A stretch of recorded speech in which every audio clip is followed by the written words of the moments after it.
I got everything. Like what? I got skin fades, patterns, all types of trims.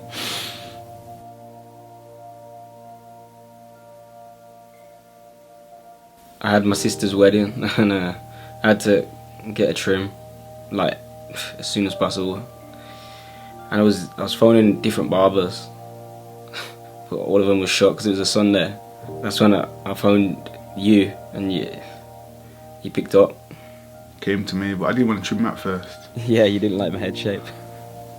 He convinced me to give him a shape up and started to come every week. And I remember one time, I was going to visit my mum down Aston, and I was just walking past Ace Barber's by the roundabout close to the Villa ground. I went in the shop and I was like, "Dude, what are you doing?" He's like, "Don't worry about me.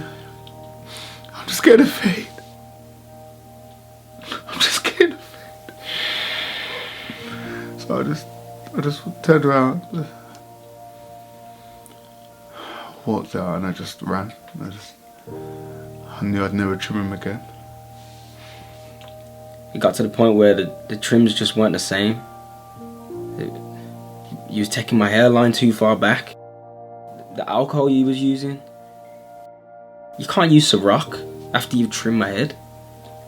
I remember we spoke not long ago, and I confronted him about his trim, and he's like, "Oh my God, I'm not gonna do it again." I'd see him around at family gatherings with friends, and we'd have the freshest trim, and I'd be like, "How did you get that?" I felt like such a fool. He would lie and say, "Oh, it's natural, it grows like this." But you can't just grow a parting. You can't.